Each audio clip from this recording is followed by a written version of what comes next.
बहुत बहुत शुक्रिया समय देने के लिए। Thank you sir. Thank you Rajesh ji, शुक्रिया। Thank you sir. मणिपुर पर मैंने आपके साथ बात करनी थी सर, इसलिए आज आपसे वक्त मैंने मांगा है। दरअसल जो 6 लोगों की वहां पर हत्या हुई थी, उनकी जो पोस्टमार्टम रिपोर्ट आई है वो बेहद चौंकाने वाली है। 3 साल के बच्चे के साथ जो किया गया है, उन्हें शब्दों में, अल्फाजों में बयान नहीं किया जा सकता। इस प्रकार की क्रूरता जो है वो तालिबान करता है। हिंदुस्तान के अंदर ऐसी क्रूरता नहीं होती है सर, ना ही कोई हिंदुस्तान में, चाहे वो मुस्लिम हो, हिंदू हो, सिख हो, ईसाई हो, इस प्रकार की क्रूरता नहीं होती है। लेकिन जो पोस्टमार्टम रिपोर्ट आई है वो यही बता रही है कि ये करने वाले हिंदुस्तानी नहीं थे, ये करने वाले तालिबानी थे। किस प्रकार से इस रिपोर्ट को आप देखते हैं, जिस प्रकार से नरसंस हत्या की गई है और जिस प्रकार से उस बच्चे के साथ किया गया है सर, चाहे उसकी आंख निकालना हो, चाहे सिर में गोली मारना हो, चाहे कई शरीर पर जख्मों के निशान मिलने हो। सर, क्या वाकई में कुकी हैं या तालिबानी हैं सर? ये तो कह नहीं सकते कि तालिबानी है कि कुकी हैं कि जो भी हैं, कि हिंदुस्तानी है या विदेशी हैं, बस जो भी हैं, मैं इतना जरूर जानता हूं कि इंसान नहीं है, कोई वैश्य दरिंदे हैं। 100% इस तरीके की क्रूरता, वो भी 3 साल के बच्चे, 3 साल क्या, एक बड़े आदमी के साथ ही, बहुत ही निर्दय और बेरहम और बहुत ही ग्रूसम। यहाँ पे तो 3 साल का बच्चा इन्वॉल्व है, छोटे छोटे बिल लाते हुए मासूम बच्चे, उनकी क्या गलती थी? और पोस्टमार्टम में वो ये बता सकते हैं कि हुआ क्या था बच्चे के साथ या जिसके साथ भी, वो तो ये नहीं बता पाएंगे ना कि भाई के कहाँ तालिबानी थे, कहाँ के थे, ये थे वो थे। मगर ऐसी घिनौनी हरकतें जहां तक मैंने देखा है और सुना है, ये तालिबानी करते हैं। वैसे ये अनुमान तौर पे तो ऐसा नहीं होता, मैं देख रहा हूँ। और खास तौर से मैंने देखा है north east part of India के जो लोग हैं, वो बहुत ही प्रिंसिपल्ड, उसूलों वाले, कल्चर्ड, वो अपनी जबान के पक्के हैं, वादे के पक्के हैं। बल्कि मैंने ये देखा है कि मणिपुर में खास तौर से जो एम्बुलेंस या स्कूल बस होती थी फौजियों की, वो बिना प्रोटेक्शन पार्टी के भी वहां पे जा सकती थी, क्योंकि वहां के जो उग्रवादी थे इनको नुकसान नहीं पहुंचाया करते थे। वॉर एथिक्स इनके पास बिल्कुल थे। वॉर एथिक्स के भाई, code of conduct of war बिल्कुल फॉलो करते थे ये लोग। और ऑफिसर की कॉन्वॉय के ऊपर एम्बुश करने से पहले या किसी ऑफिसर को अपने हिट लिस्ट में मारने से पहले, वो बकायदा मैंने देखा है वो खत भी लिखते थे। एक ऑफिसर हैं जिनको उग्रवादियों ने खत लिखा था, उनका इंटरव्यू मैंने लिया है। कर्नल साहब असम राइफल्स में थे वो, उनको गैलेंट्री अवार्ड से भी नवाजा गया है, कीर्ति चक्र से, शौर्य चक्र से, सेना मेडल से, मणिपुर के अंदर। सालों पहले की बात है ये। तो उनको बकायदा खत लिखा था कि इस ऑफिसर ने नाक में दम कर रखा है हमारे, हम इस ऑफिसर को यहां पर हम मारने वाले हैं। इस तरीके से धमकी दी आई थी उनके पास। तकरीबन 3 साल हो गए हैं। कर्नल बिप्लब त्रिपाठी असम राइफल्स के कमांडेंट थे, सीओ साहब थे। बिल्कुल सर। अपनी वाइफ और अपने छोटे बच्चे के साथ उनकी कॉन्वॉय जा रही थी। तो पीएलए, पीपल लिबरेशन आर्मी है, एक अंडरग्राउंड ग्रुप है मणिपुर का, उन्होंने एम्बुश लगाया था, घात लगा के इनको मारा था। उन्होंने बाद में एक खत लिखा, एक चिट्ठी लिखी, अपॉलजी लिखी कि माफ कीजिएगा, हमको मालूम नहीं था कि इसमें फैमिली जा रही थी इस कॉन्वॉय में, हम इसकी जिम्मेदारी लेते हैं। इसकी इनकी हत्या हमने की थी, यहाँ पर इस कॉन्वॉय की पे फायरिंग हमने की थी। तो मैंने ऐसे ऐसे देखा है कि north east part of India में तो आदर करते हैं, सम्मान करते हैं बच्चों के और महिलाओं का, खवातीन का, निहत्तों का। वो प्रिंसिपल है वहां के अंडरग्राउंड लोग भी वर्दी एनिमीज हैं, वर्दी। मेरे दिल में उनके लिए भी थोड़ी इज्जत है, क्योंकि वो वॉर एथिक्स को फॉलो करते हैं, बेतरतीब कार्रवाई नहीं करते। यहाँ पर जो मैंने देखा है, मैं वही समझना चाह रहा हूँ कि ये ग्रुप कहां से आ गया जो लोगों बच्चों की आंखें निकाल रहा है, उनके सर में गोली मार रहा है, शरीर पर कई और जगह जख्म है। जो 60 साल से बुजुर्ग महिलाएं, उनको भी 3-3 गोलियां मारी गई हैं, उनके बॉडी के साथ भी अभद्रता की गई है। ये सोच कहां से पैदा हो गई सर? फिर पॉइंट तो ये आ रहा है कि क्या वाकई में ये हिंदुस्तानी है या कहीं म्यांमार से आए हैं? क्या ये कुकीज हैं और क्या ये तमाम लिमिट को अब क्रॉस कर चुके हैं सर?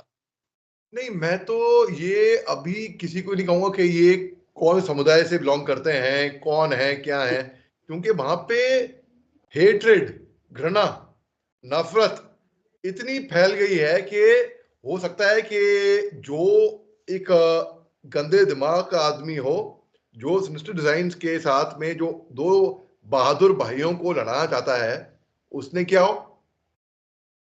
तो ये साबित तो भी हुआ नहीं है किसने किया हो सकता है उसने किया हो, तीसरी कोई पार्टी हो, विदेशी कोई भी ताकतें हो, उसने किया हो और यहां पर दो बहादुर भाई आपस में लड़े।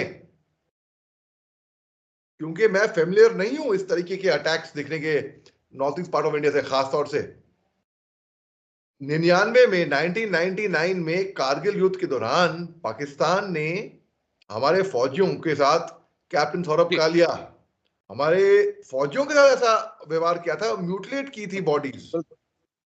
और म्यूटिलेट करके हमको बहुत अफसोस की बात है, मैंने तो ऐसा कहीं भी देखा नहीं। और यहां पर आज की तारीख में मणिपुर के ये हाल हो गए हैं कि देखिए राजेश जी, काउंटर इंसर्जेंसी आपने भी लड़ी है, मैंने भी लड़ी बिल्कुल। है।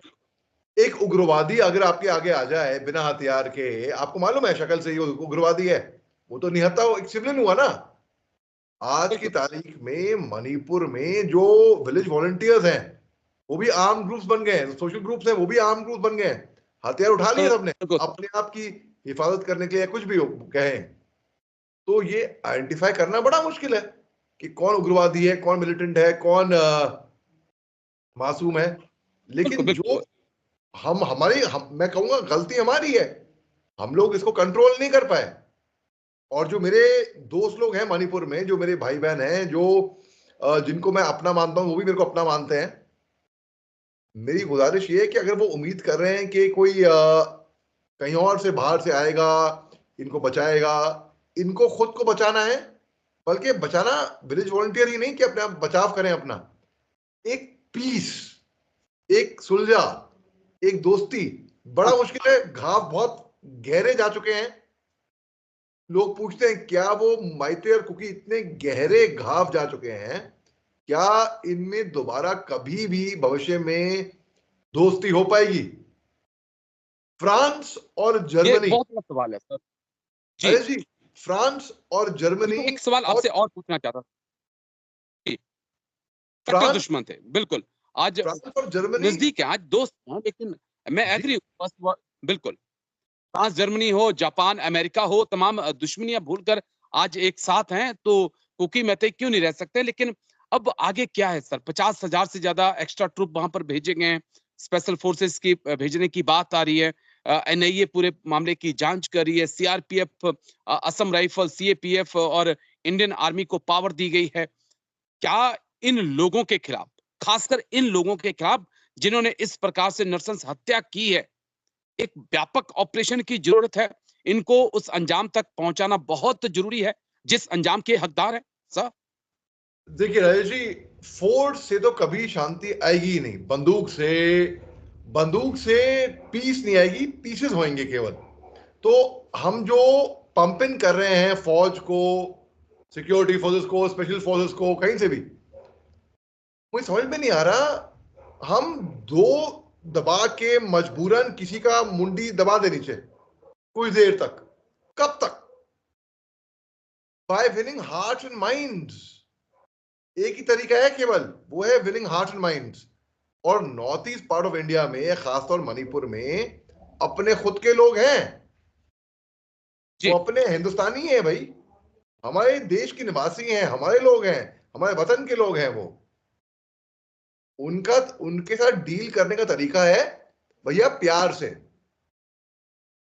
आप फोर्स के हिसाब से मुझे लगता नहीं कि आप एक फिर प्लेसिबो जी इलाज जी हो जी पाएगा। मैं जी, मैं एग्री हूँ सर आपके पॉइंट के साथ, लेकिन फिर इन लोगों का क्या इलाज है? जो 3 साल के बच्चे के साथ 60 साल की बुजुर्ग महिला के साथ 6 लोगों की जो डेड बॉडी मिली है, सबके साथ उन्होंने बहुत ज़्यादा लिमिट को पार किया है। तो इन लोगों का कुछ तो इलाज ढूँढना पड़ेगा सर। इन लोगों को इनकी जो सज़ा है, वहाँ तक तो पहुँचाना पड़ेगा और इसकी ज़िम्मेदारी तो अब सिक्योरिटी फोर्सेस के ऊपर है। ये जिसने भी घिनौनी हरकत करी है, इसके ऊपर एक प्रॉपर तहकीकात होनी चाहिए और जिसने भी, जो भी हो, बख्शना नहीं चाहिए इनको। तह तक जाना चाहिए इस मैटर के, ढूंढना चाहिए, ढूंढ निकालो, खोद निकालो। भलाई यहाँ पे हो, भलाई डेविड है कुकी समुदाय का, उसका जो सिर किसने काटा था, भलाई जो परेडिंग ऑफ नेकेड वुमेन हुई मणिपुर में, भलाई जो 2 टीनेजर थे जो ट्यूशन पढ़ने जी। गए थे, वो माइती समुदाय के थे, भले जिसने भी मारा हो कहीं पे भी, भले ही जो 6 लोग गायब हो गए थे, भले ही 8 महीने का बच्चा हो, भले ही यहाँ पे 3 साल का बच्चा हो, भले ही जो भी हो, जहां पे भी इन लोगों को खोद खोद के ढूंढ निकालना चाहिए। सजा तो इनको मिलेगी और मिलनी चाहिए, मगर आइंदा भविष्य में ऐसा ना हो। तो ये हमें, अगर हम फोर्स को पंप करेंगे, अरे इससे अच्छा तो आप ऐसे ऐसे एक्स सर्विसमैन भेजो ना जो जी, तैयार हैं, वॉलंटियर हैं, उनसे बात, बिल्कुल। एक्स सर्विसमैन जो उनसे बात करने के लिए तैयार हैं, शब्दों से होगी, डायलॉग से होगी। मेरे दोस्त हैं जो कुकी भी हैं, माइते भी हैं, ये आप जानते हैं, लेकिन अब क्या करें। तो मेरे दोस्त लोग हैं, तो ऐसे ऐसे लोगों को लाइए जो दोनों तरफ से निपक्ष, न्यूट्रल वहां पे रखते हैं और न्यूट्रल बात ओके, करते हैं, जिनकी बात माइती भी सुनता है और कुकी भी सुनता है, जिनकी इज्जत दोनों समुदाय करते हैं। उसकी जरूरत पड़ेगी मेरे ख्याल से ज्यादातर, बजाय कि आप सिक्योरिटी फोर्स, स्पेशल फोर्स आप पंप इन कर रहे हैं और हथियार बारूद, क्या मतलब। क्योंकि आप इंडियन मीडिया में जाते रहते हैं, तमाम चैनल्स के ऊपर जाते रहते हैं। कैसे आप देखते हैं इंडियन मीडिया का रोल और इंडियन पॉलिटिशियन का रोल? एक खामोशी सी मीडिया में भी और पॉलिटिकल पार्टी में भी मणिपुर को लेकर, भाई साहब। जी देखिए, वही तो, ये बात मेरी भी समझ में नहीं आई फ्रैंकली, मेरे को बहुत दुख है इस बात का, बहुत ही अफसोस है इस बात का कि क्यों लोग, क्योंकि खामोश हैं तकरीबन, गालिबन तौर पे लोग खामोश हैं। वैसे बहुत कम लोग इसके ऊपर जी, आवाज उठा रहे हैं, और आपको तो पता है मेरा लगाव बिल्कुल। मणिपुर से, मतलब डे 1 से इसके ऊपर बात कर रहा हूँ इस मुद्दे पे। बहुत लोग हैं जो हेजिटेट करते हैं इसके ऊपर बात करने से। क्यों भाई, मीराबाई चानू, मैरी कॉम, रतन थयाम, कल बहुत कम लोग जानते होंगे, कल एक बहुत ही मणिपुर से एक लिटरेट, एक बहुत ही कल्चरल इंसान का वहां पे इंतकाल हुआ था। बहुत कम लोग ये ओके। बात जानते होंगे। हाँ, लोगों को समझ नहीं है north east part of India की। इसके लिए मेरे को अफसोस है इस बात का, बहुत अफसोस है। इतने अच्छे लोग हैं, इतने सिंपल लोग हैं, इतने मासूम लोग हैं, दिल के इतने साफ लोग हैं। अब देखिए जिस तरीके से तालिबान घिनौनी हरकतें करती है, उस तक मतलब दिल रोता है, दिल रूह कांपती है वाकई में, राजेश जी। चलिए सर, वही है कि इसलिए मैंने आज आपको बुलाया था, क्योंकि आपने एक लंबा सफ़र वहाँ पर किया है और आप बड़ी भांति मणिपुर को समझ सकते हैं।